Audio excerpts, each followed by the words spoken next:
Good afternoon and welcome into a truncated, that means shortened, Grant and Danny radio program. You can check us out on the YouTube page. You can check us out on the Odyssey app. You can check out the podcast wherever you get your podcasts, man. You can listen to us live on the radio. Whatever butters your bread, whatever tickles that pickle. Enjoy yourselves. Grant and Danny here on The Fan with you. Toby in for GP. The poor guy is out sick. Once again, you just heard the Nationals come in second place, a distant second place this afternoon, 11-2 right here on these airwaves. Second game tonight, Mackenzie Gore on the bump. 6:15, Nationals on deck. 6:45, Nats first pitch. Tobes, we were treated to good seats this afternoon. Very good seats. We had some good seats. Thank you to our guy Michael over at Pupatella, who hooked your boys up, man. That was fun. It was a lot of fun. It wasn't fun seeing the actual baseball in the field in the first inning. Right. But the seats were awesome. The food was awesome. We had a great view of it all. The company was great. The baseball, not so much. Yeah, that was over at the start. Trevor Williams, not fooling. Let me look this up. Hold on one second. Anyone looking for anyone there did not fool anyone. We got a good radio program for you guys this afternoon, even though, again, it's a little shorter than normal. There's nothing wrong with it being shorter. It's fine. We're gonna everyone will have a nice time. We're going to give you Adam Sandler tickets, a chance to win those at 6 p.m. That's when we decided to do it. We've been doing it at 4, but the Nationals are playing baseball at 4, so we're going to do it at 6 p.m., a chance to win those. I've got some news on how many open practices you'll get to go to if you're a fan of the Local 53. There's a mysterious, that maybe is a little bit less mysterious, jersey reveal that's coming out, Tobias. We'll do that in the 5 o'clock hour. We're going to spin our wheel.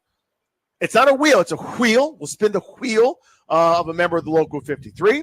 We will do that probably in the late in the 5 o'clock hour, and then get you the lead off, and we'll do this whole Nats dance again. By the way, no one cares about this. And I'm telling you right now that no one cares. I am spending a lot of time in the Navy Yard today. I don't have an apartment here, but maybe I should have. I had coffee with a buddy at 10:30 this morning at Compass right up the street. Mm-hmm. Hung out for the first Nats game, did Nats post game, doing the show with you, hanging out for the second Nats game, doing Nats post game. That's a day. Yeah, I mean, I think we're basically doing the same thing, aside from I came down here and went in the clubhouse early. Yes, you did. And I saw Michael Soroka playing some high-level ping pong in the clubhouse. Is he good? Is he good? Very good. Very good. Usually they have it going. You've been in the clubhouse, Dan. Usually they have it going couch to couch, right? They turn it around because they needed the extra space because they got to scoop back because they're flailing. Who was he playing? One of the bullpen catchers. I got to get his name. But, yeah, it was a high-level ping pong match. So that was fun to watch. I love that. I don't know why it's so cool to me when the high-level, super-tuned professional athlete miraculously has other skill sets that with hand-eye coordination and things translate. I always find it so cool, though. I like it because they have multiple skill sets and I have none. Oh, yes. I think that's really cool. Yeah, that is neat. We're just a reminder. But I also like it when, I was good at ping pong as a kid, but what does that mean? Not to the level of what he does that's really nasty, but I could play as a kid. And it's so weird to me. It's like the stars are just like us having to take out the trash. It's like Michael Soroka at 95 played ping pong? That's so cool. Perfectly reasonable. He was a human kid too. Yeah, he's just like us, except for way more talented at baseball. Except for talented, yeah. So this is kind of the news of the day we wanted to start the radio program with here. And we've got a cut sheet. This is Mayor Bowser, who appeared with our buddy Kevin Sheehan. I believe that was yesterday. Correct me if I'm wrong about that. But we've got audio for it and want to react to. She also had a tweet that I want to pull up for you guys here in a moment, basically talking about the opportunity that's in front of the city. And whether you agree or disagree, here's what she said. This is from this Mayor Bowser from yesterday. Let me be clear about what the return of the Commanders means for DC sports economy. $2.7 billion private investment from the team, 30,000 construction jobs, $5.1 billion in tax revenue, $24.2 billion total economic output over 30 years. We cannot let this window of opportunity close. So I always find myself when Grant and I have these conversations, and this is not quite to the level of the quote unquote name debate where we had to do this a million times. Where I just was exhausted and just threw my hands up and said, I don't care, a plural noun, please. But we're approaching that. So I always find myself, as I always tell Grant and I tell you guys, I feel like I argue against everybody. So when I say that I think those numbers are patently absurd, that doesn't mean I'm not in favor of a stadium or otherwise. Like the $24.2 billion economic output, that is just a number that's unprovable.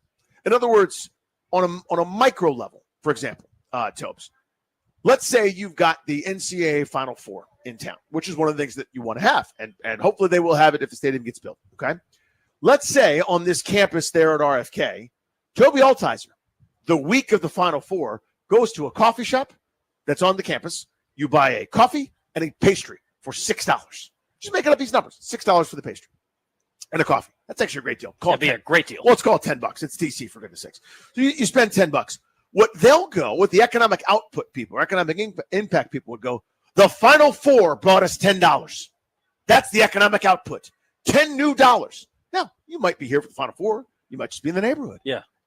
It's not bad that you spent $10 on the campus, and then an employee gets paid, an employee makes the thing, tax revenue happens, and the cycle continues. But it counts every dollar that's that deal when people look at economic impact of Super Bowls and its proponents of Super Bowls that come into your town. That will tell you about all the economic input, or output rather. They don't tell you what did it cost to clean up the street. It cost taxpayers money. Was it a net positive, net negative? It's always this sort of shell game of economics where you're kind of, put your hand over one column and go, look at this column. Doesn't mean it's bad or that it's wrong necessarily to try to tout the virtues of it. But again, some of these numbers I just find patently ridiculous. But that's not really why I wanted to bring that up. So she was on with Kevin yesterday. And some of these comments, I think, are worth us kind of going through, Tobes, if you'll indulge me. So, Darius, let's start right at the top of the cut sheet. Cut number 1 on how often she's asked if this thing is going to get done. Well, I'm getting it more now. I think that DC residents and sports fans alike have been excited since we made the announcement that we have an exclusive agreement with the Washington Commanders to bring our team home. And people want the council to do their deliberations, get their questions asked, and approve our deal. So this is the kind of the latest deal. And this goes into cut 2, Tobe, so I want to play that one and have us both react to it. But this is now the start of a potential bit of pressure from one of these sides. So, Darius, we'll just roll right into this. Go ahead on and play cut 2 on if the window potentially is closing. Well, this is how I live my life, Kevin, and it has been borne out in many, many experiences, is that sometimes in life, windows of opportunity open. And those people and those organizations who are successful figure out a way to get through the window, because you never know when it's going to close. You never know how fast it's going to close. In this case, I negotiated an exclusive agreement that runs through July 15th after many months of negotiation. And after kind of our own Hail Mary late December of last year, where we got the site in DC's control after decades and decades of being under the control of the National Park Service. So we've done a lot of work. We have the right partner, and the time is now. So, Darius, final one I want to play so that Toby and I can react to this part of it. Let's go to cut 10, please. The final one on our sheet. Just sort of this is a theme, and you guys will see what I mean in a second, about kind of the level of concern as it pertains to whether or not this thing ultimately gets done.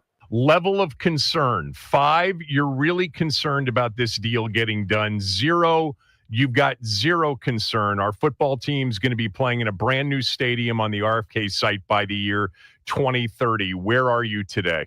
That's a good question. Listen, I'm concerned right now that everybody buckle down and get to work. I believe I'm not concerned about our deal. Our deal is solid. It pays off for DC. And at the end of the day, I think everybody wants the same thing. So I would put my level of concern, because, when you're a big city mayor, you're concerned about everything. I'll put it at a 4. There you go. So you can sense that side trying to apply some pressure here. Understandable, right, Tobes? But I guess what this fundamentally boils down to, well, first I want your reaction, but fundamentally what this boils down to is, do you take this July 15th or it's got to be right now this second edict seriously. So first your reaction, and second, kind of how real do you think these deadlines are? I mean, it's interesting because when you listen to the mayor in that answer, the final one to Kevin, asking about the concern level, the way that she kind of lays it out, it sounds like her answer would have been more like a 2.5, 3. And then she says her concern level is a 4. And she kind of throws some, water on it saying, look, I'm a big city mayor and I worried about everything. But I think it's interesting that you feel like this is an opportunity, and she feels like this is obviously huge for her legacy as the mayor of D.C. But I think she is starting to look at it saying, we can't miss this, right? Like, we've done all this hard work. We've gotten to this point, and I think this is a point that's missed so often. That land, like she said, was not going to be anything, and then they said, it can be RFK Stadium, not something else, where now all these politicians are like, oh, well, we could do this here. It's like, well, you could have been arguing for that years ago, but it's now set aside to be the stadium, essentially, and you're saying, but what if we put a store here? What if we put this here? You're not making any revenue. And so I think, like you're saying, the numbers that the mayor throws out in that tweet saying $24 billion over the next 30 years, which is, just under $1 billion a year, that's awesome. But even so, even if it's half of that, that's $12 billion that you weren't getting before. Right. So I think that's something that has to be in. Now, to your point about the July 15th deadline, I don't necessarily buy that. It's a little bit arbitrary. I know there's some stuff to do with like the budget and all these things, stuff that I don't fully understand. But this is definitely something that can get approved down the line. But I think part of the reason, too, is Mayor Bowser is doing Josh Harris a favor, too, saying July 15th, like if you push that back to November, and then suddenly that's February of next year, and then suddenly that's July of 2026, you're just pushing the stadium timeline further and further back. So I think she's helping out by setting that sort of a deadline, or at least coming up with some sort of a deadline saying, let's move this along. We understand in our lives how things go. When you set a deadline, that usually is when work finally gets done. So many times we push things off. So if you put some sort of deadline, it at least creates more discussion. So I don't know that, it passes the July 15th deadline. It's like, it's dead in the water. I don't think anyone's thinking that, but I do think it is a way to kind of drum up, like, there is some urgency to this. We can't just sit on our hands and then it suddenly disappears. Right. So to me, it's very reasonable. And I know, I wish Grant were in so we could, hammer some of this stuff. But to me, it's reasonable for the city council or the city in general to go, hey, for example, we're building the parking garage. I get that a lot of it should go to you to help repay this $2.7 billion. Could we get 10%, 15%, 20% instead of getting nothing for an extended period of time? Because that's one of the parameters of the deal. That's not crazy to me, right? Where the team putting in, these are rough cut numbers, 2/3 of the upfront money to build this thing out. You should get 2/3 of whatever's coming your way, right? Where that's the anchor, that's the catalyst, that's the nothing burger, or that's the reason why all this stuff's going to get developed. Same with the rent. Like, I understand you're not going to get market value for that rent of this waterfront property that could go for millions and millions of dollars. The Commanders, whose name I hate so much, are going to pay $1 a year according to the parameters of the agreement for how much time. I think it's reasonable to go, could you pay $500,000? Whatever, just help us make some of this cash back as we're going to, a cash-strapped city is going to take out some loans. I don't think that's crazy where they settle, again, up to some smart adults. So to me, though, the part that I object to, I don't know why I'm on this tangent, but it's something that's been grinding my gears.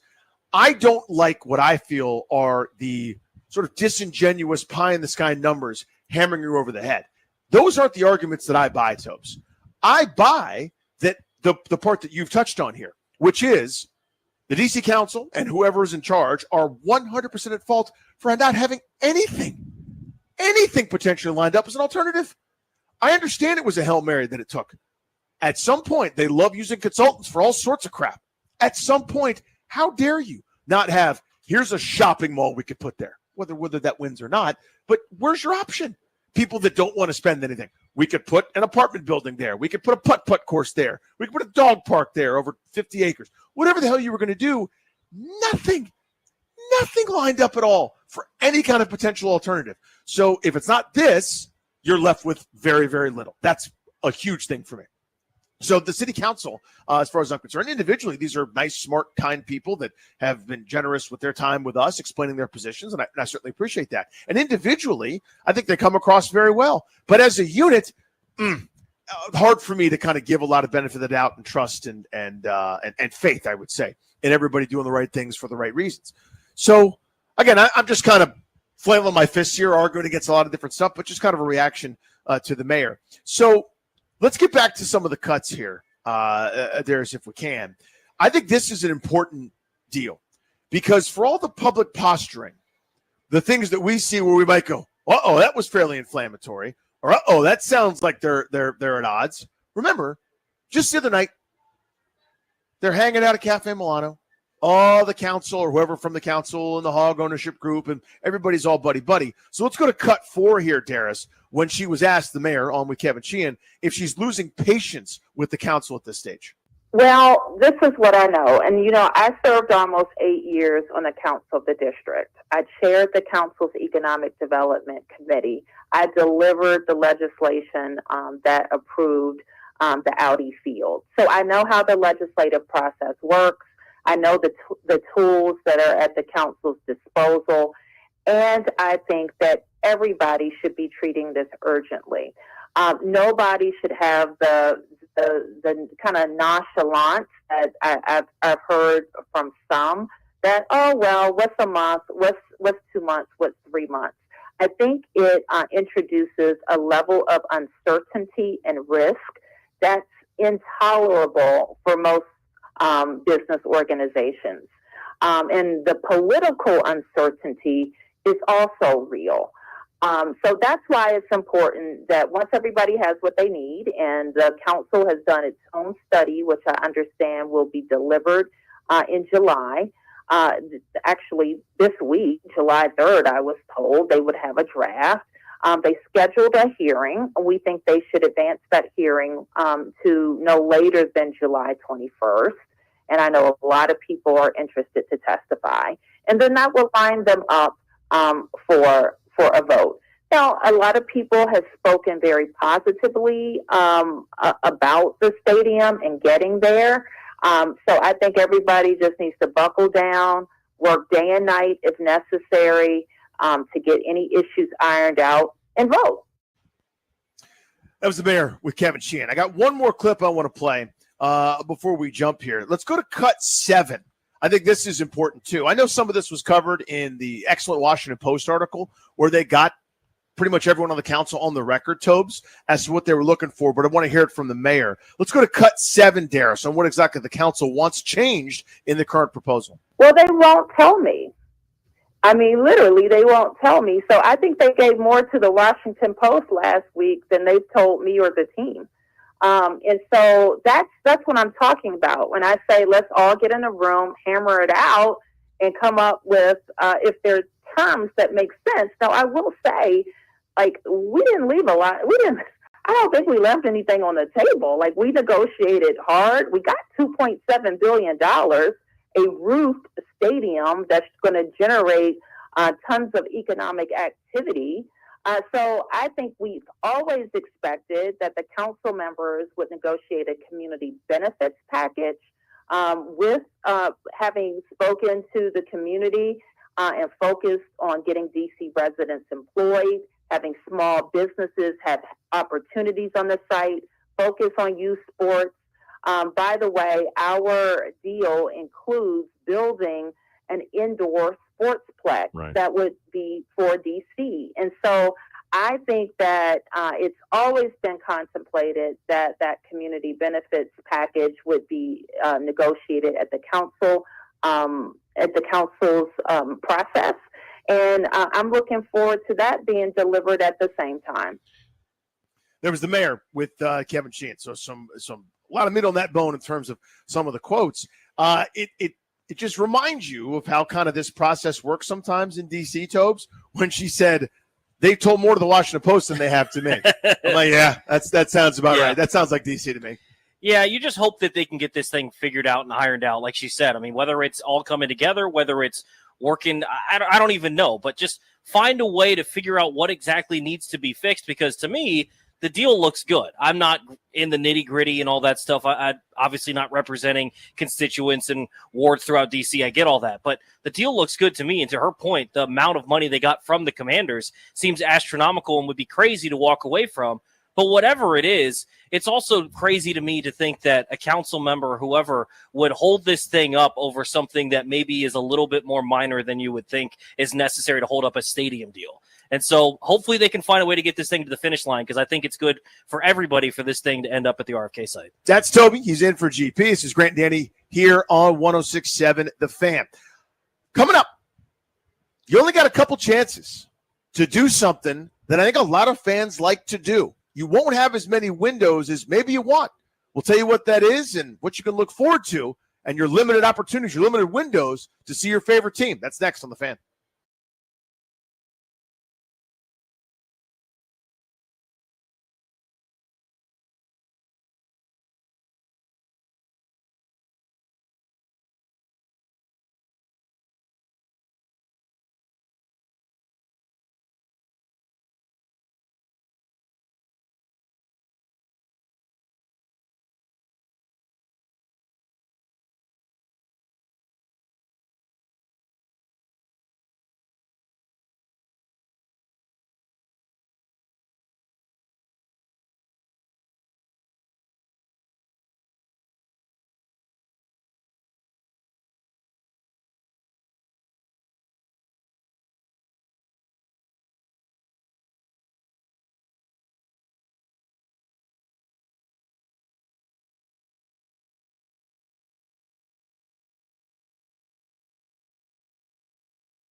I'm Toby Altizer with your sports update on the Fan. This update is brought to you by Reynolds and Power Home Team, Keller Williams Realty. Game 1 of the doubleheader for the Nationals today didn't go their way. The Tigers win 11-2 behind a 6-run first inning. Andrew Lara made his major league debut for the Nationals, though, going 3 scoreless innings to finish out the game. Game 2 for the Nats and Tigers at 6:45 tonight right here on the Fan. Mackenzie Gore takes the hill for the Nationals. He's 3-8 with a 3.09 ERA. He'll take on Jack Flaherty, who is 5-9 with a 4.80 ERA. Nats and Tigers game 2 of the doubleheader at 6:45 right here on the Fan.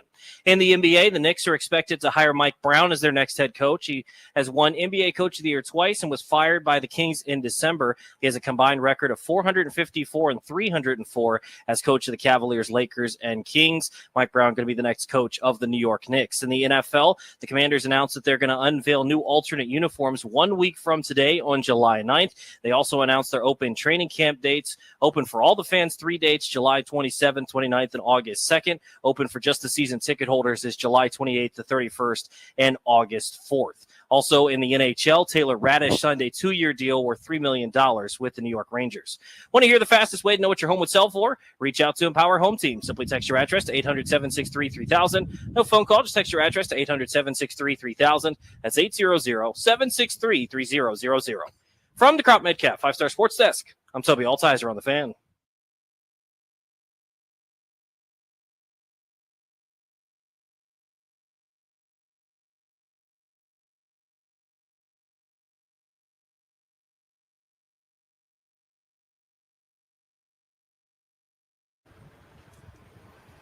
This is the Grant Nanny radio program right here on 106.7 The Fan. No GP. Yes, Toby. He's in and hanging. I ask you this, radio audience. What are you doing to protect your family's assets?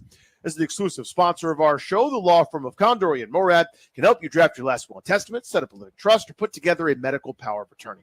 Schedule a free consultation with their attorneys today by visiting kmlawyers.com and be sure to let them know that we sent you.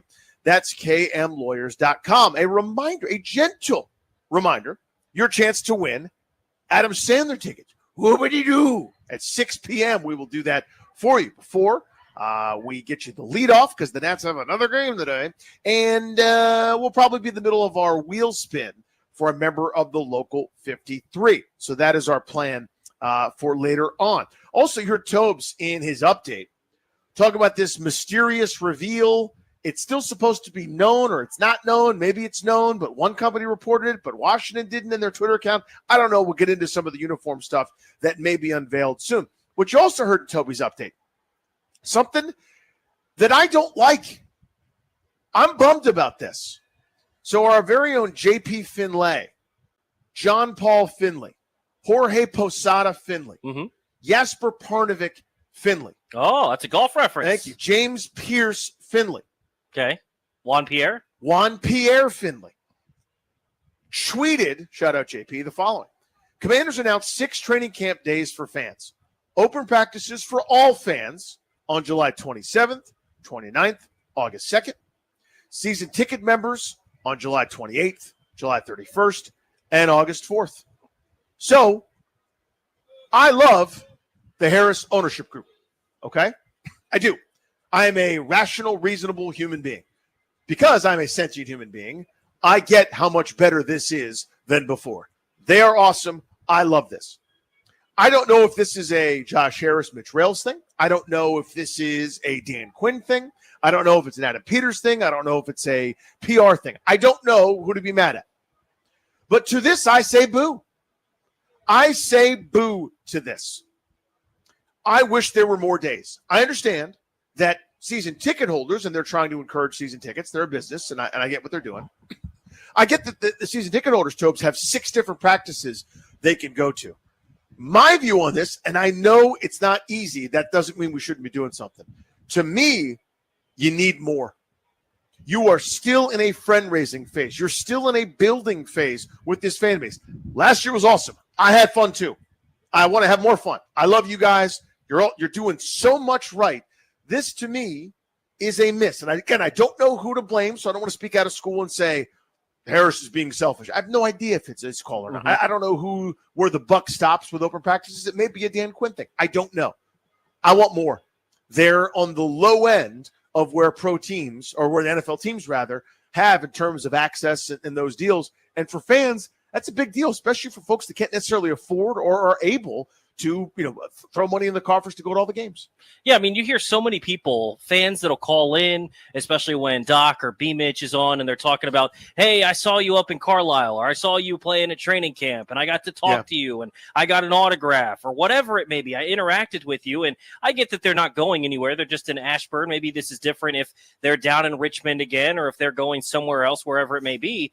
But I feel like from my time going down to spring training and seeing this with the Nationals and having been able to cover a couple of training camps, you see the difference in the players from regular season to preseason to training camp and spring training and being able to have the interactions. And it's so meaningful because for so many people, just speaking for myself, I never went to training camp growing up, and being a fan of the team and watching, they seem larger than life. Right, they seem like people that you could never have the opportunity to meet, and they're the coolest thing ever. And having the ability to see them in an environment where they're humanized, where it feels like you can personally interact, even if you never talk to the guy, right? Even if you never shake Jaden Daniels' hand, if you went to training camp and he's walking by and he high-fives someone 30 feet away from you, it feels like he's more personal to you than he ever was before. And I think that's missing. And maybe it's just they don't love the setup with where they're at in Ashburn. And I think it can be a little bit of a nuisance with the fans there and the way that everything works. But they need to figure it out, in my opinion, that you open more than just the 3 practices the general public. Because you're right. I mean, season ticket holders, they can go to those 3 practices as well as the 3 that are exclusively for the season ticket holders.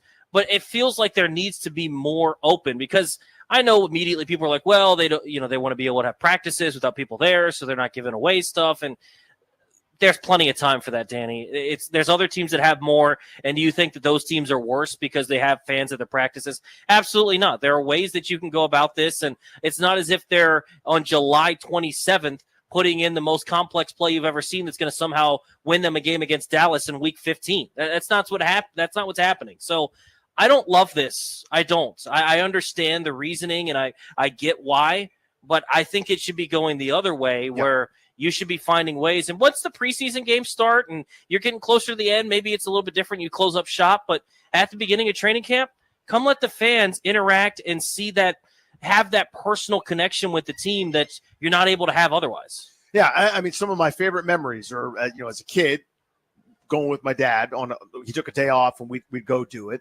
Or when I'm in my 20s, I could take a day off and do it myself. And I'm sitting there like staring at LeVar Arrington being like, oh my God, like this is incredible. I saw you jump over the line of scrimmage. And there's Champ Bailey, who played, both ways at Georgia. Oh my God, oh my God. Those are incredible things. And that's worth a lot of that devotion. So I want you, Washington, to be among the league leaders. Just by quick Google search. Cincinnati's got 8 open practices to the public. New Orleans has 9. There you go. Be among those. Be among those. Do too much and then go, we don't need 9. We can get by with 7. And again, I understand you're trying to incentivize season tickets. I know where the business is. I have my eyes wide open here. If you want to say we're going to do 5 plus the season ticket thing, so for people that are doing what we'd like them to do, customer behavior-wise, you can have as many as 8. Okay, I understand that. But to me, down there at 3, I think is a missed opportunity. I think this is a self-own, an own goal, whatever the you hip kids say on the interwebs when you're talking to each other and your TikToks. That's what this is to me. This is an area where I fundamentally disagree with them. Is it a huge deal? I don't know if it's a huge deal, but it's a deal to me.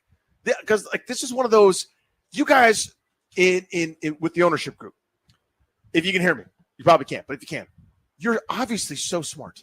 You're obviously so with it. You obviously are doing right by people on a daily basis, and it oozes out of the organization. I happen to know a couple folks that aren't in football ops that work in the org, and they're like, it's like you want to go to work. People are happy. You guys are doing that, and you're doing an amazing job, and we are forever indebted to you for ridding us of that tyrant and being stable, competent, smart, friendly, well-meaning ownership, right? Even if that means that you guys are looking to make money. We're all adults. We can figure that out. We get that, right? This, to me, is a miss. This, to me, is an easily fixable miss. It's going to require a lot of effort from people, but it's just not their paradigm right now. Again, I don't know who to blame, but this needs to be one of those times. If the football ops folks, and I know winning is the priority, and a lot of people will roll their eyes and be like, you won't care when they win. To a degree, this is one of those things, to your point. If you're worried about, intel leaking out, if you're worried about somebody capturing something, tweeting something, whatever, then take a step. Then move towards certain things. You can decide those 4 or 5 days that are open to the public, that's not install time. We're going to do the install at the afternoon walkthrough when nobody's around, right? We're going to make sure there's no drones, make sure nobody's got a cell phone, nobody's got any kind of those little old flips that used to be video cameras that people were using for a while that now have kind of gone out of style. I have one, but it doesn't charge anymore, and it's a bummer because I actually really liked the video quality on it. It was super easy. Just plugged into USB to your computer. You could upload footage in like a matter of minutes, and now it won't charge anymore. It's like I'm not going to get it fixed because what's the point of that? Because nobody uses them. You got a cell phone. Point of the dude's story is you can keep your secrets and still have more of these things. It just requires planning and effort, and I think it's a miss. And, is it enough to change my opinion of ownership? No. Is it enough to say these guys aren't doing a good job? Not at all. Is it enough to turn on Dan Quinn or whoever? Of course not.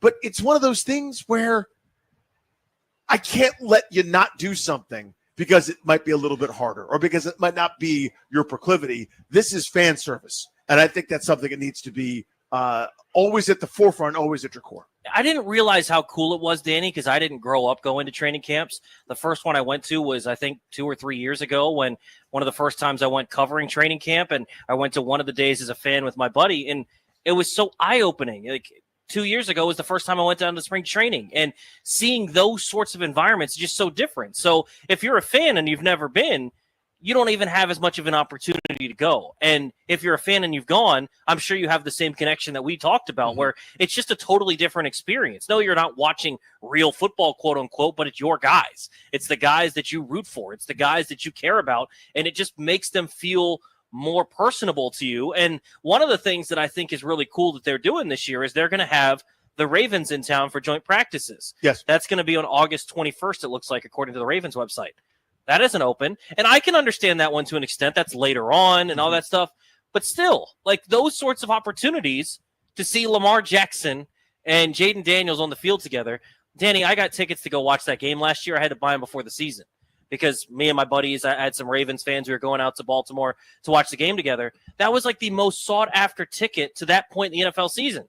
Lamar versus Jaden. You could watch that and those two guys on the same football field for free, just chilling out in Ashburn, sitting in some bleachers, but it's not open. That's just easy stuff that I think you're missing a little bit. And it's not like people aren't going to be fans because of this. It's not like they're not going to buy jerseys because of this. It's just an easy win to make it a little bit more personable to me. Maybe they don't care about that. Maybe they don't. But I think it's a little bit of a miss here for this. And generally, they've hit home runs with everything, but I think this one's a little bit of a miss. Yeah, Denver's got 13 open practices. I don't know, man. I just, if you're middle of the pack, I wouldn't think twice about it. Like, that's among the fewest in the NFL. Are you okay with that? 800-636-1067. I think we can dispense with the, do you like the Harris ownership group or not? Right? I think everybody's on board. Yes, right? We're good. The balance sheet is so overwhelmingly positive. The team is overwhelmingly going in the right direction. Adam Peters is overwhelmingly popular. Dan Quinn also, correctly so. This is not to say, like, I'm angry, fire somebody, or I'm angry, someone's got to be punished for this. No. This is just couldn't you do a little bit better here? Couldn't you do better by your fans here? And I think it's so close.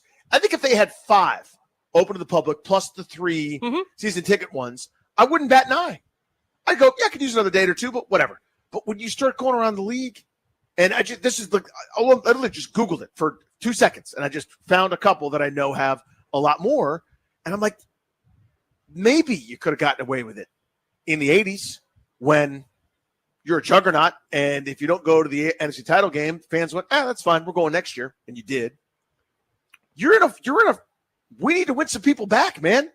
The name changed. Well, we're fighting an uphill climb, And that's an interesting point, too, in that I grew up in a time frame when none of my friends were fans of this team. Redskins, football team, Yeah. Commanders. Nobody was fans of this team. So you could get people my age and younger to come be back fans of this team that live in the area that maybe you're just football fans, because, by the way, that's something that is happening now that I think is crazy. You see it from time to time because people just care about fantasy football more and other things, is they don't necessarily have a team as much as they just love a kind of NBA style fandom where they love players, and you could get people on board just by doing these sorts of things. And I don't know. I mean, Jill says in the comments here on YouTube that they were lucky to get tickets. This is the hardest training camp to get tickets this year. I don't like that. Yeah, me neither. Right? I just don't like that. And maybe they don't care. I wouldn't say that they don't. They've just done so well in everything else. It's just a little bit odd when so much of the stuff you would look at and say, that is positive for the fans. That is positive. They've done great. This is the one thing that I'd look at and say, I don't know if you're doing the best thing for the fans in this instance. I think it's that simple. 800-636-1067. So we've all got our minimum baseline here, right? Where the ownership group is good. Adam Peters, good. Dan Quinn, good. Jaden Daniels, special and wonderful. You don't have to qualify it when you call us, okay?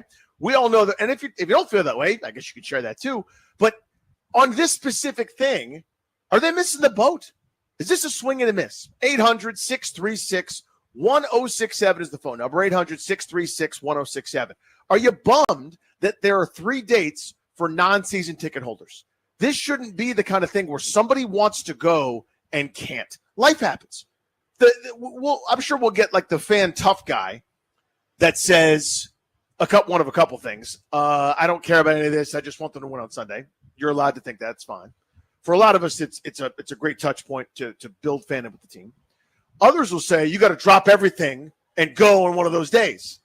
Okay, I suppose, but again, so someone with kids, like it, I don't. My schedule's not my own anymore. You know, I'm doing the best I can. So to me, it should you should not have a circumstance where somebody would want to go, would try to go, and can't.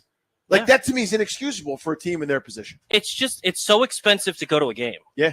It's one thing to come to a Nats game and you could maybe ride the Metro down here and then you could get tickets for probably $15.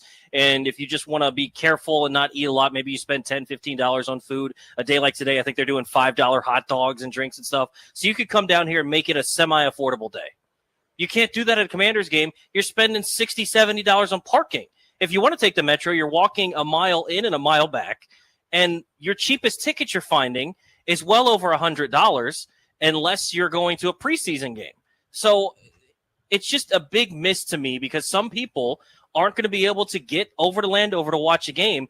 This could be their opportunity to see the team, and they're not going to be able to because there's so few dates. 800-636-1067. Only 3 real, true open practices for Washington this season. For you to go out to Ashburn and get yourself some tickets and line up and watch the football team and get that access that you can only get in a preseason type environment. You okay with that? Is this a swing and a miss for an ownership group that we really like? 800-636-1067. Toby in for Grant. Grant and Danny on the Fan.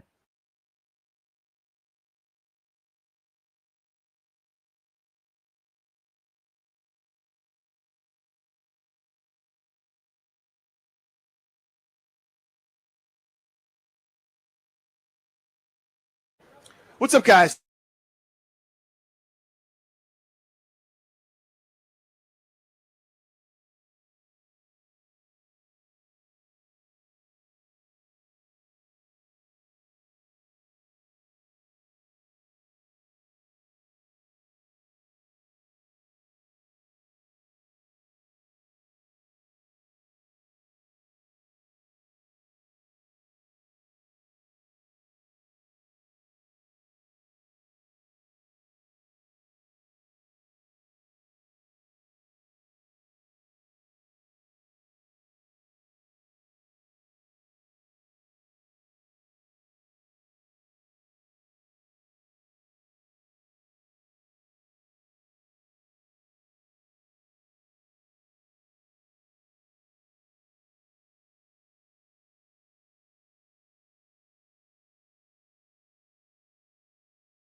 I'm Toby Altizer with your sports update on the Fan. In baseball, Nationals doubleheader today. Game 1 did not go their way. The Tigers winning 11-2. A 6-run first inning for the Tigers was the difference. Andrew Lara, though, made his debut for the Nationals, going 3 scoreless innings to finish it out for the Nats. Game 2 coming up at 6:45 tonight right here on the Fan. Mackenzie Gore takes the hill for the Nationals on the season. He's 3-8 with a 3.09 ERA. He'll take on righty Jack Flaherty, who is 5-9 with a 4.80 ERA. Nats and Tigers, Game 2 of the doubleheader. The Nats looking to split it 6:45 right here on the Fan. In the NBA, the Knicks are expected to hire Mike Brown as their next head coach. He's won the NBA Coach of the Year twice and was fired by the Kings in December. He's coached the Cavaliers, Lakers, and the Kings. And in the NFL, the Commanders announced that they'll unveil new alternate uniforms 1 week from today on July 9th. And the Commanders also announced open training camp dates, 3 for all fans, July 27th, 29th, and August 2nd. Open for season ticket holders only on July 28th, 31st, and August 4th. From the Crop Metcalf 5-Star Sports Desk, I'm Toby Altizer on the Fan.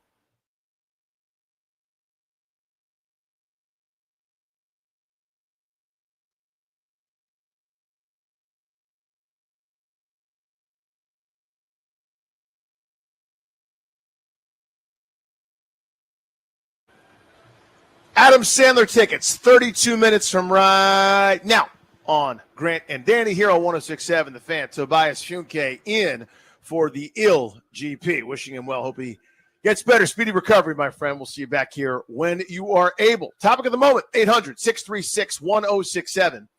Again, I don't have dates. I don't have the number for every team, Topes, okay? But the number of, you don't have to be special.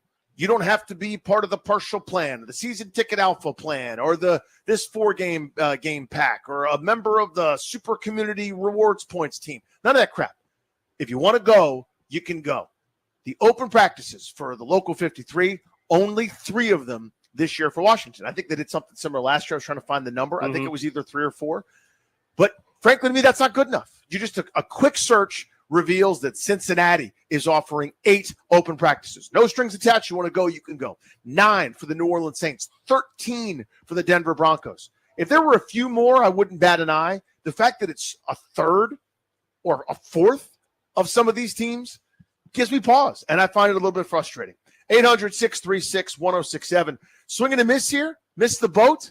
What do you make of this? Let's go to line 1. Rod in D.C. What's going on, my friend? Thanks for taking my call. Yeah, buddy. This is a swing and a miss the boat. We are losing off the field. Like, I don't like it. And training camp is so personal. It's like your players, your team in your backyard. Like, you're breathing the same air as your players, your team. Like Toby said, like, somebody gets a high five 30 feet away from you, bro. It feels like you got that high five. I don't like it. After one good season, it feels like they've gone Hollywood. Even families, right, with children. Training camp is for children, right? And when we, the adults, go out to training camp, we feel like a child again. I don't like this. After one good season, this is how you do us. I'm not a fan of it at all. Like, I think that the season ticket holders should have like a special access, right, in the training camp, but everybody should be able to attend. Appreciate you, Rod. Thanks for making that phone call. 800-636-1067. And I want to be very clear about something. I'm not against giving season ticket holders something special. So remember back in the day, I know this was under that little Twerps ownership, but there were people, I can't remember what it was called, but there was this like one like special access roped off area for fans. I got to go in once because my friend at the time was working for WashingtonPost.com and was able to get us some of these passes to this little special zone. So you had a different view of where the players were coming out, and they would stop and say hi to you first. And that was kind of neat. And if you want to do something like that, I'm all in favor. You want to give a couple exclusive dates to the season ticket holders, totally fine. Again, you're trying to cultivate value for that as part of your business. That is very reasonable to me. What's not is the common folk, the regular rank and file, who, even if I wanted to do a season ticket program, it would be foolish for me to try to do that. A, the cost, I think, would be prohibitive for a lot of fans, myself included. But B, like the number of kids' activities and things, and just make it that it's not feasible for me right now. Maybe one day it will be if they get a new stadium and everything works out. But this, if my kids were into it, this would be the best way, the coolest thing that they would get to do. And if there's a chance, if I wanted to do it this year, I couldn't because of the limited access. I think that's a bummer. Yeah, I mean, when you look at it, it's not like to their credit, they kind of did this last year too. So it's not as if one winning season they decided to all of a sudden that's close up true. shop. Yep, that's good. Yep. So I do want to point that out, but still, not enough. Not enough. If I'm looking at this correctly, Danny, last year they had 5 dates open and then maybe an extra one for season ticket holders. So about the same, quote unquote, 6, 3 and 3 this year, 5 and 1 last year. I'm not exactly sure the number, but there were more open last year. It just feels like a miss, an unnecessary miss. You're not, it doesn't hurt at all. It doesn't do any. I don't know what else they actually have to do. I mean, they're going to have stands set up for those days. Yeah. Maybe they're going to tear them down after. I don't know. It just feels like an unnecessary miss to not have an opportunity for people to go when it's so expensive to go to a game. It's probably it's the most expensive in town, right? Like, there's no question. Capitals tickets can be expensive, but you can easily get there for the Metro. Nationals tickets are affordable because there's so many home dates generally, and you can find parking. Commanders games, you're parking at the stadium and spending minimum like $50-$60, if not more. And then you're spending $100+ on tickets. It's the most expensive game in town because there's so few of them. And now the team is good. This is an opportunity for people that aren't willing to spend $200, $300, $400 on an outing to go see the team. And now, because there's so few, there's going to be plenty of those people that were going to try to get tickets and now can't just because of the sheer number of practices. And that, to me, is unacceptable. Let's go to line 2. Dan in Burke. Only 3 open dates for going to practice here for Local 53. What do you make of it? Gentlemen, hello. Hey, buddy. Hey, I went last year, and I think one of the unintended consequences that's going to happen is if you limit the number and you expect large crowds. Last year, those crowds were so big that it really was not an enjoyable experience, and it's going to be even more so this year with the limited number. Interesting. But I wonder how many teams. I'm old enough that I went to Carlisle, Same. and I've been to Richmond. I never went to Frostburg. But that was a different experience. I wonder how many teams still go to a remote site for training camp. Because to me, there's something about them being isolated together that's sort of a bonding experience that doesn't happen when you practice at your home facility. Yeah, and I'll let you guys talk about that. No, appreciate you, Dan. Good call. I think now, by the way, it's the overwhelming majority of teams that practice at their facility. Yes. I think the last count I had, I think it was 24 out of 32. That number could be wrong, but it's the majority do it. And everything you just said, I agree with, but it's not the modern paradigm because you're not doing, 6 a.m. pre-dawn wake ups with a bullhorn and doing up downs and hitting each other till you puke. It's now more thoughtful because these guys come in shape, whereas this is your chance to sweat out all the beer of the off season and get yourself in football shape. These guys aren't in football shape yet, but they're in peak physical condition coming in. So it's kind of a different process. You're not doing the full-on two-a-days where you can't even see straight by the end of the first week. It's hardcore morning workout, maybe for 90 minutes, afternoon walkthrough, a lot of ice baths, and a lot of care and maintenance. We've gotten smarter about the training. So I don't think it's necessarily because they're not going away. I just think this is not a priority for them, right? That's the only way to interpret that for me. But I think Dan Quinn wants to go away. They had them staying at the Lansdowne Resort last year, so they were all together, and maybe they just weren't able to figure out an exact place, or maybe he just wants the community aspect of it where they're all together, but they can still stay at the facility. I'm not sure, but, I mean, the Cowboys still go away, and they don't even go anywhere close. They go out to California, which they've done for years. So, I don't know. I think it would be easier maybe if they did go away somewhere, because I do wonder – if the way that the facility is set up, if that plays into it. You've been over there. I mean, it's not exactly the easiest place to get in and out, and you're making sure people aren't going where they shouldn't, and it's not necessarily the easiest in and out sort of place. But I don't know. It just feels like something that his point I thought was great too, where when you limit the number, everybody that can is going to be there, and it makes it so that there's so many people there that you don't ever have an opportunity to have that closer interaction. You don't ever have an opportunity to get close to see the actual football when they're practicing.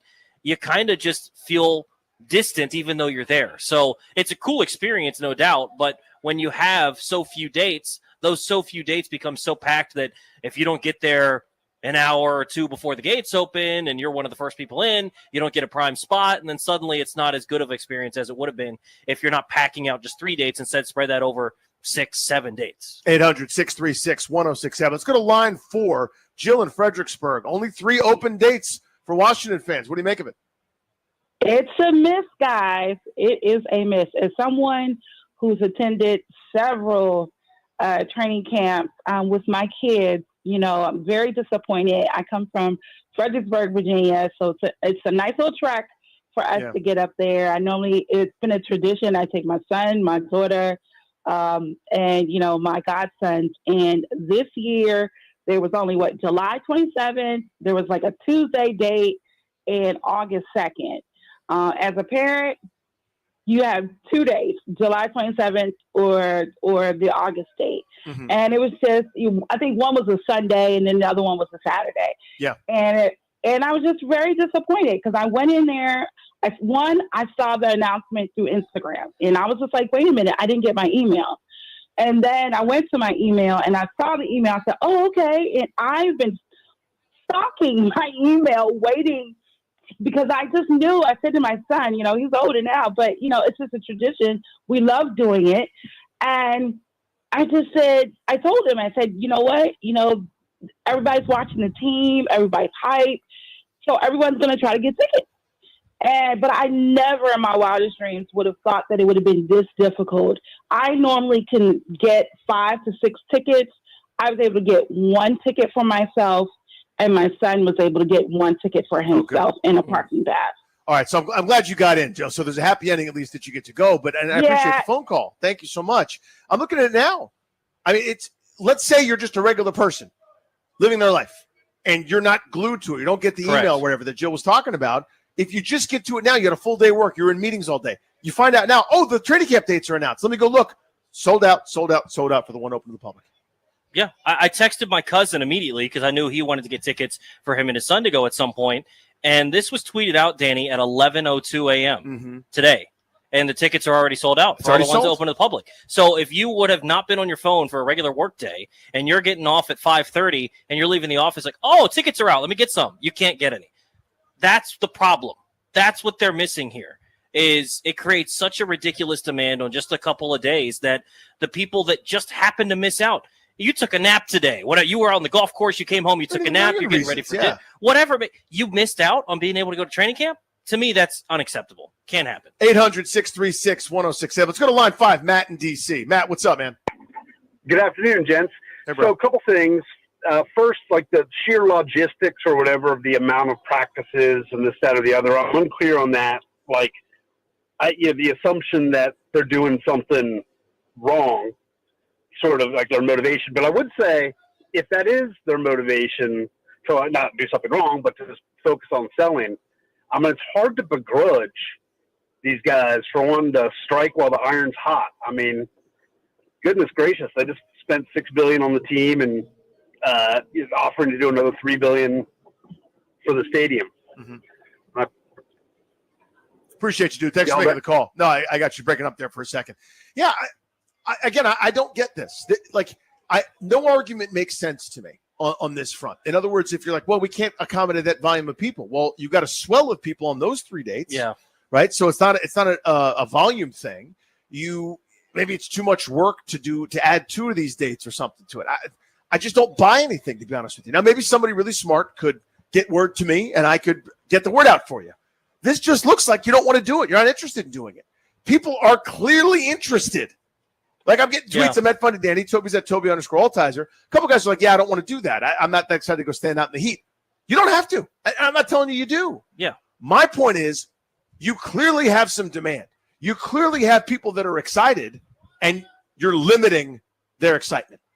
I don't know, man. It just seems like kind of a bummer to me. Like, this is an easily fixable, improvable thing where if you added 2 or 3 more dates, because you're already doing 3 where it's open to the public, I think that would be such a smash hit home run. And maybe that's what they're waiting for. And if so, I'll say mea culpa, and that's a great job to do that if they're waiting to add another date or 2.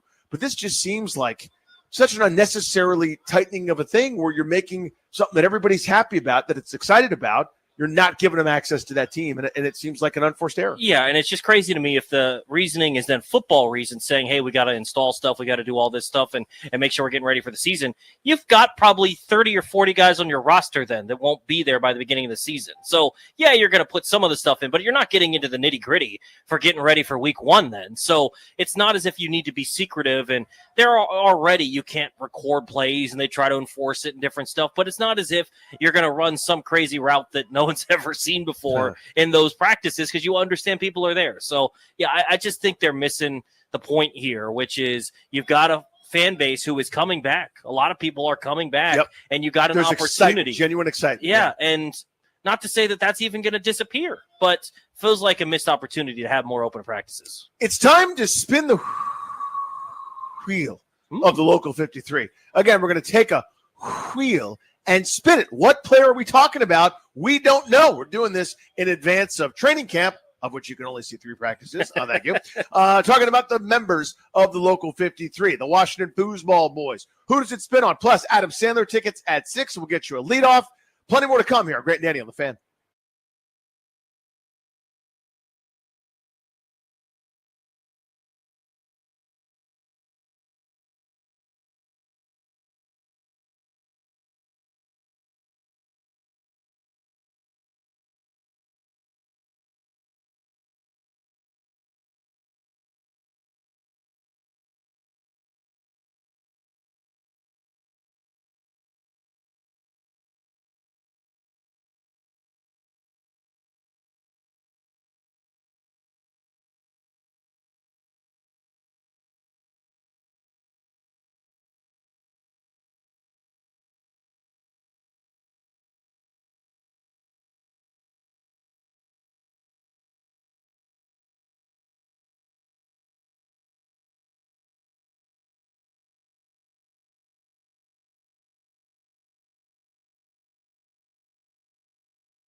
G&D on the Fan, Sobes in for GP. 11 minutes from right now. Adam Sandler tickets. Got to be listening to win. We'll give you the cue to call. Don't call now. Don't you dare call right now. You got to call then, right? Then. That's what we're talking about. Not now. Then to win those Adam Sandler tickets. Like we always do with this time, we're going to spin the wheel. The command, I almost called it the thing with the C word. Excuse me. I would never say that on purpose. The Local 53 wheel. We spin it and talk about that player. We don't know who it's going to land on. There's his prepared highlight packages. It's randomized. The whole thing is very sophisticated behind the scenes. It's time to spin the wheel.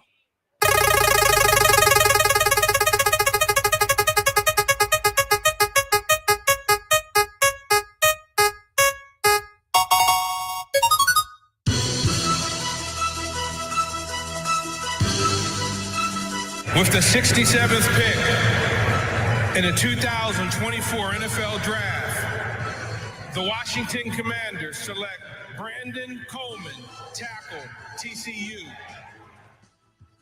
Yeah, Brandon, I think will come in and compete, just like everybody else, and we certainly think he has what it takes to be a tackle in this league. And he's got the feed, he's got the speed, he's got the strength, and he's got the intelligence. So, and he's got the right mindset. And so, he'll come in and compete just like everybody else. We're going to move him inside the guard, and he had experience at both the TCU playing inside and outside. We're going to keep him on the left side, screens and getting out and downfield. And when you create space on defense like we do with our offense and no huddle and spreading it out, like the lineman who can get to the second level and get on people and stay on people, Brandon Coleman can do that. Brandon Coleman, kind of a forgotten man this coming season, Tobes. So he didn't make any top 10 lists last year as a rookie, right? For a guy that was adjusting to life at left tackle. And the team had an opportunity to really shoot the moon and go get somebody pretty special at left tackle, Laremy Tunsil. I make that move 100 times out of 100, regardless of how well Brandon Coleman played. Coleman might, if he had stayed at tackle, turned into a pretty good one. I know I've got a really good one now, and presumably you're upgrading multiple spots just by now kicking Coleman somewhere else on the line, whether it was going to be right tackle before they drafted Connerly, right guard while we figure out what Sam Cosby's injury situation is, left guard. Now we know he's going to play left guard, but you're upgrading multiple spots by one move. Yeah, I think he's actually going to be a really, really good guard. And I think to your point, he was okay at tackle last year. He kind of had the rookie season, non-first-round rookie season at tackle, where he was serviceable, but he wasn't special. But he did the job, and if you would have gone into this season with him again at left tackle, I think you could have expected some improvement. But I don't know, does he ever get to be a plus left tackle? Probably not. If that's the case, you go get Laremy Tunsil, and now him moved inside to guard. I think you look across the offensive line now when Cosme's back, and Tunsil's a plus. I think Coleman at guard is going to be a plus. I think Biadasz is a plus. Cosme obviously is a plus. And then I think Josh Connerly, as he grows into his position, grows into playing at the NFL level, I think he's going to be a plus. And so Coleman going from serviceable to plus is totally fine. And this isn't the case of years previous where you're looking at a tackle moved into guard and you just ultimately want a really, really good player there. But he was drafted in the third round. So you think of like a Brandon Sheriff. When Brandon Sheriff was drafted and was immediately moved into guard, when you draft him that high, is that great value? Maybe not. Even though he's a really, really good lineman, we can have that discussion. But there's no discussion, Danny. If you get a third rounder offensive lineman, wherever they are, and they can be helpful across your offensive line at any spot, whether it's what you drafted them as or not, that's awesome. And so I think him being able to step inside and potentially be a plus offensive guard there, and I think he's going to be good in the run game inside, I love that. I do too. And to me, I was critical of this front office last year around this time. I went, you got Jaden Daniels. I can't believe you're not doing more on the offensive line. I understand you think you can get by. I don't want to get by. I want that group to be outstanding. And they weren't, even by design last year. I think they were going to get away with it. They're going to be fine. Whether they thought they couldn't acquire a franchise left tackle, which is reasonable, by the way, because the free agent crop was minuscule and picked over. And, I don't know how many trades were available. I don't know what was available. But my view was I just can't believe this is what they're going with offensive line-wise. They drafted Coleman. turns into a success relatively as a rookie, holds his own. Half the league thought he was a guard. Turns out maybe they're right? He's going to play guard this year. He's going to start on the left side. So I was critical of them. I think they saw after this past year kind of maybe what a lot of us did and said, yeah, we can't have a superstar everywhere. We can build this group, though, and get a relative advantage. We couldn't run the football in the second half of the season. We need to make sure that we get some of these good defenses. Daniels is more protected. He missed some time and wasn't the same guy for a month because of this cracked rib, this injury that he suffered. Not because of a hit in the backfield, but he's going to hit the backfield, too. It's part of the job description of being a quarterback. We've got to do better here. And so they did. You've upgraded now 3 spots, again, this offseason. And if and when Sam Cosmi returns, hopefully he's at full strength, tough to count on coming off that injury that late in the season.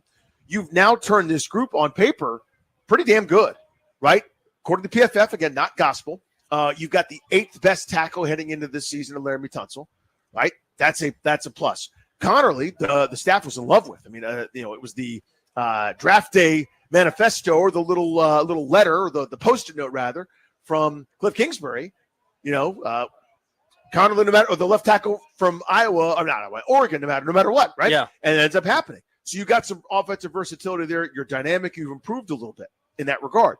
I think Coleman is in for a solid year. Do you think he's going to be excellent, pretty good, fine, or below average or some kind of failing grade? I would say pretty good. I don't know that he's Pro Bowl level in his first year at left guard, but I think he's going to be someone that I don't want to say knocking on the door, but he's not going to be a negative. We're going to spend more time talking about other guys than Brandon Coleman this year, which is basically a positive for an offensive lineman. We're not going to be talking about him turning guys free in the passing game.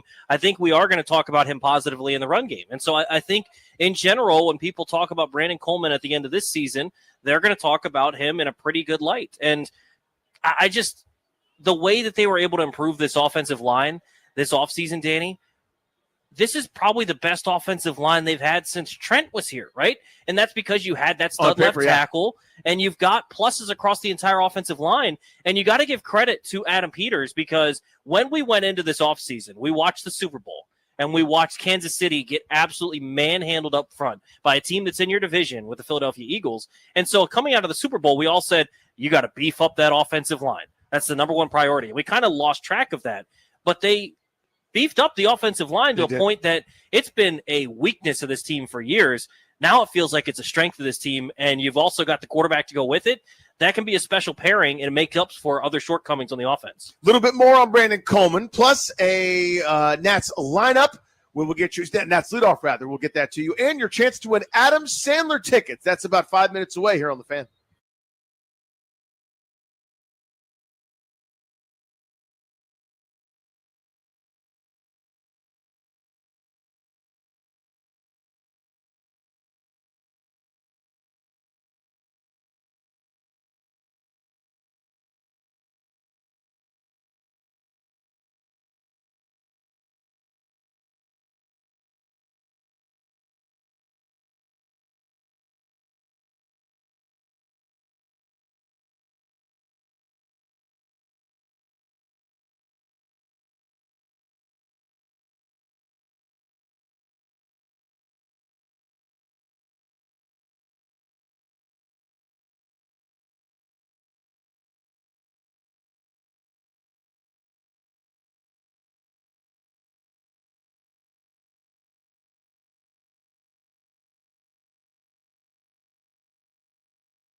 I'm Toby Altizer with your sports update on The Fan, and this update is brought to you by Main Street Bank. Cheer local bank, local Main Street Bank.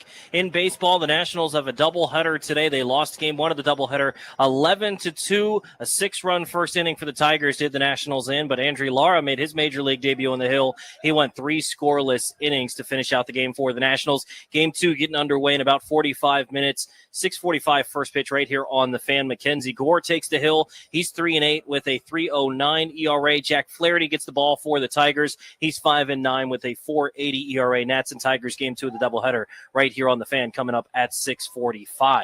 In the NBA, the New York Knicks expected to hire Mike Brown as their next head coach. And in the NFL, the Commanders announced that they'll unveil new alternate uniforms 1 week from today on July 9th. They also announced their open training camp dates, just 3 days open to all fans on July 27th, the 29th, and August 2nd, just for season ticket holders on July 28th, the 31st, and August 4th.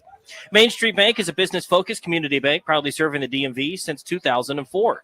Visit mstreetbank.com to learn how to put our team in your office. Main Street Bank, member FDIC, equal housing opportunity lender.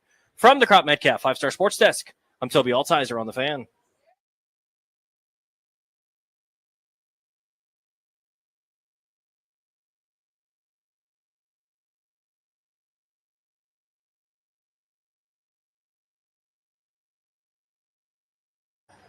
Final furlong here, Grant and Daniel, 106.7 The Fan. Sobes in for GP. What I ask of you right now is dial this number, 800-636-1067. Caller number 10. You'll win a pair of tickets to see Adam Sandler, You're My Best Friend Tour, Saturday, September 27th at Capital One Arena. Tickets are on sale now. For tickets and more event information, visit thefandc.com/events, 800-636-1067. This radio program brought to you by our friends at Condori and Morad, exclusive sponsor of our show. They can help you draft your last will and testament, set up a living trust, put together a medical power of attorney. Schedule a free consultation with their attorneys today by visiting kmlawyers.com. Be sure to let them know that we sent you. That's kmlawyers.com. Got a Nats leadoff for you. We'll get that in a moment's time. Mackenzie Gore on the bump, trying to even the series here after an 11-2 drubbing this afternoon at the hands of one of the best teams in baseball, these Detroit Tigers. I just saw this note here real quick, Tobes, I want to pass on before we round out our Brandon Coleman discussion. I tweeted this. I'm at the old Funny Danny on the Twitterverse. The Pirates pitching staff, by the way, they're 37-50. It's a crime how good their pitching staff is and how bad they are baseball-wise. We think we got it here in terms of spending bad. If they spent $11 on offense, they'd be a playoff team, but whatever. The Pittsburgh Pirates pitching staff over the last 77 innings against the Phillies, Mets, and Cardinals. Phillies, Mets, and Cardinals. So this is not bums. Now, I know the Mets are scuffling lately, but bear with me. Phillies, first-place team. Mets, 11 games over. The Cardinals, 7 games over 500. So winning teams. Over the last 77 innings against the Phillies, Mets, and Cardinals, 5 earned runs, a .58 ERA, and the note I gave that's just noteworthy just because we happen to be sitting here, Trevor Williams gave up more runs in the first inning today than the Pirates have in nearly 9 games worth of innings. That's tough. That's tough. By the way, Trevor Williams today having to throw over 50 pitches in the first inning. When's the last time you've seen that, Danny?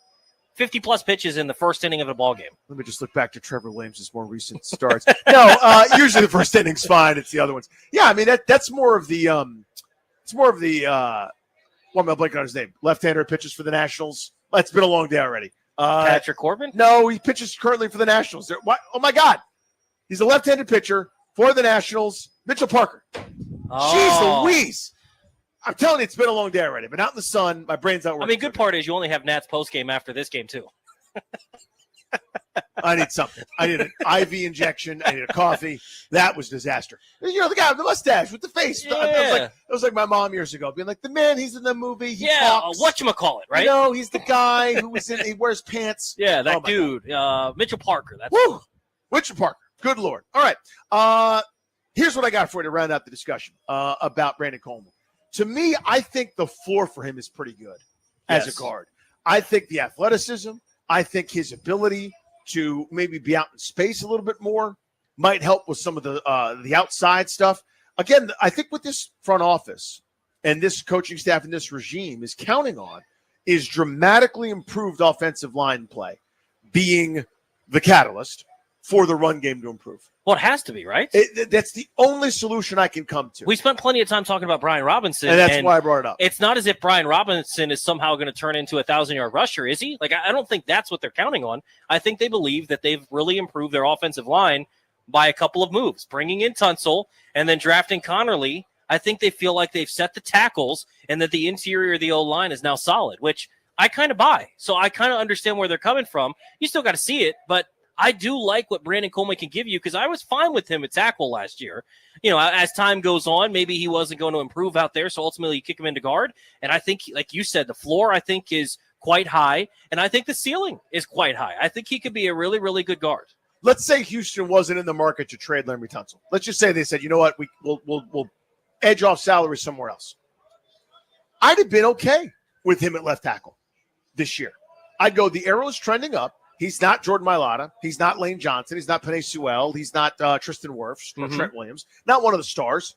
I understand that, but there's growth there. And again, the arrow was trending up. I'd have been okay with it. I'm thrilled with him at guard, right? I think that's the way to think about it. This is like that Brandon Sheriff. It took a year for this to happen, and Sheriff, it took 2 training camp practices where, yeah, you may not have a tackle that you said. You said the guy was a tackle. He lasted 2 practices, and now he's a guard. But at least you got a great guard. I think that's maybe what you have here. Pretty good, I think, is the floor. I think he could be awesome. And I think we have to change a little bit of our perspective on how we look at the offensive line because we view tackle as the most important, and it still is. But we almost view guard as like, he's just an offensive guard. Think about the dudes that those offensive guards have to face. It used to be Aaron Donald. It's now Chris Jones. It's Jalen Carter in your own division. And heck, the way that defenses work nowadays, he might face Micah Parsons multiple times a game because they're going to seek out their matchup, who they want to face. They move dudes around. It feels like the way that the NFL's gone where they're just saying, let's get our best pass rushers on the field. It's more important than ever to be able to have 5 good offensive linemen. And that's what they've done. Where Brandon Coleman, maybe it didn't work out great at tackle. It was okay. But at guard, he's plus. And that's not a negative for the team that he has to play guard, especially as a third rounder. I want you, if you're on the internet, go to the 1067 The Fan Twitter page, presented by Metropolitan Moving Storage, DCMetropolitanMoving.com. The poll of the day is up. The Commanders revealed their schedule for when fans can attend training camp dates. Do you think 3 open training camp dates are enough? Early returns, you say what I say. No, not enough. Add a couple more days. Team, it ain't too late.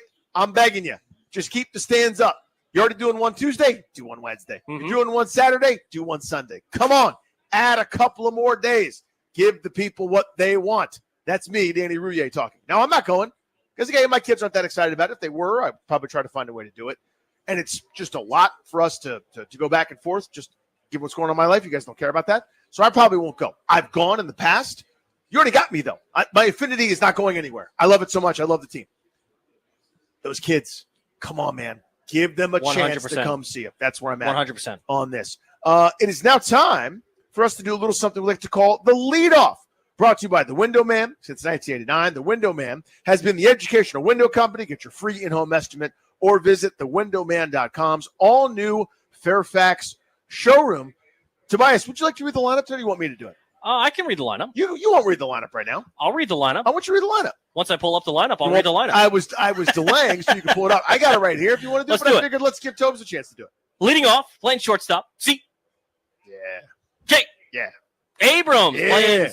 playing left field, batting second is James Wood. Batting third at second base, Luis Garcia Jr. Batting cleanup at first base, Nathaniel Lowe. DH today and batting fifth is Josh Bell. Batting sixth, making his first start since April 15th, coming back from the injured list, Paul DeYoung. In right field, batting seventh is Dalen Lyle. Catching tonight in batting eighth is Riley Adams. In center field, your guy, our guy, Jacob Young. And on the hill, left-handed pitcher, the ace of the staff, Mackenzie Gore. So Gore, rough time out last time. One of those, weird hiccup starts that happens to everybody, even stars, quite frankly, like him. But just a reminder how stupid pitching wins and losses are. Yes. A 3.8 ERA. Excuse me, a 3.8 record.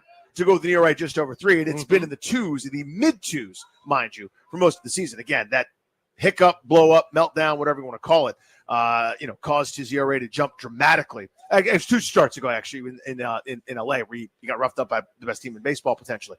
But he has been sensational for this team. He deserves way better than he's gotten. Minimal run support, Chopes. Minimal. Yeah, I've been so impressed, though, with what he's been able to do on the hill, mixing his pitches really well and kind of figured out the mix that he likes. He basically throws 2 pitches to righties, 2 pitches to lefties, throws the fastball against everybody, and then mixes whether it's a slider or curveball, depending on who he's facing. And he's been really, really effective this year. And Danny, for the longest time, we knew he had it in him. It was just about being able to match up that mentality, being able to match up that ace-type mentality where I'm not going to let it bother me. And he's done that this season. He's been really, really consistent, and I expect him to give the boys another chance to win tonight. Yeah, bad innings happen in baseball. The couple of duck snorts that fall in, a seeing eye ground ball, and it looks like line drives in the scorebook, but it's about what happens next. In years past, though, snowballed. We had the same maturation discussion for Steven Strasburg multiple times over his career. I think that's happened this year for Mackenzie Gore, again, as he has been absolutely excellent and deserves way better than a 3-8 record. Real quick, I want to point this out. They're giving away Brady House T-shirts. Oh, You yeah? will not see Brady House tonight. He's not in the lineup tonight. That is the beauty of the split doubleheader. God, you got to love it. Nationals baseball on deck. That's on deck starts at 6:15. For Toby, I'm Danny. Get well soon, Grant. For those back in the studio, there's Dameron. You'll hear Vic Ferreira later on in the program. Charlie and Dave are up next. The nightcap of this split doubleheader. Live from Nationals Park, it's Grant and Danny on the Fan saying, go Nats, please get Mackenzie Gore a win. Please. Please? Would you just do it? I know Detroit's good, but just do it. Talk to you guys tomorrow. Thank you for coming.